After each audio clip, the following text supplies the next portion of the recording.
دا ژوند زمونږ کم د محبت دپاره هم دی. حیران یم چې نفرت له اوزګارېږي خلک څنګه. سلام او ژوند په خیر. په دې هیله چې ژوند به مو ښه روان وي او تاسې به ډېر زیات خوشحاله یئ. نن در سره د خوشحالۍ، مینې او ژوند یو څو خبرې شریکوم. تر ټولو خوندورې خبرې در سره شریکوم. په ژوند کې چې هر څه خوند درکاوه او بد پې نه ښکارېدلې، هرومرو یې وکړه. منظرخاني سټایل ووهه، بهترینه باډي جوړه کړه، همدا سبا جیم ته ولاړ شه. د غاښونو تار وکاروه، ښه به پې ښکاري. خپل سټایل ولره. تل مهربانه اوسه. مهرباني یوازینی شی دی چې کله هم له موډه نه لویږي. راځئ نن تاسو سره داسې خبرې شریکې کړم چې ژوند مو در بدل کړي، خوشحالي درکړي، مین مو کړي په خپل ځان، په خپله معشوقه، په خپله شهۍ، په خپله میرمن له سره مین شئ. که په چا باندې مین یې هرومرو ورته ووایه چې در مین یم.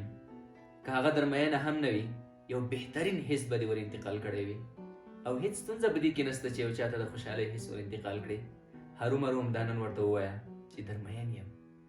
راځئ چې د ژوند، مینې او خوشحالۍ د یو څو خوندورې خبرې در سره شریکې کړم.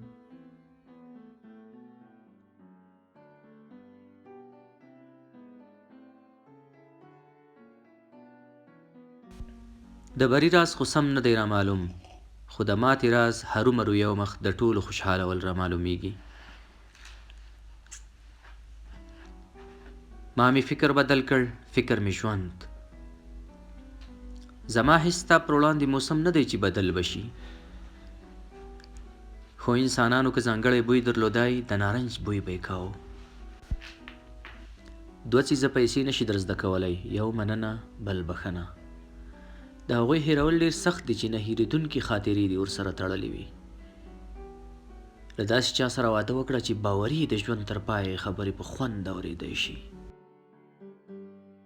د زړه ور ټولو ته واز لره، خو مین په یو اوسه. که یو څوک له یوې ښځې سره له زړه مینه ولري، کله به هم زوړ نشي. خوشحالي له یوې نرۍ مسکا پیلېږي. سترګو ته مې ځیر ځیر وګوره، پرته له تا به بل څه پکې ونه وینې.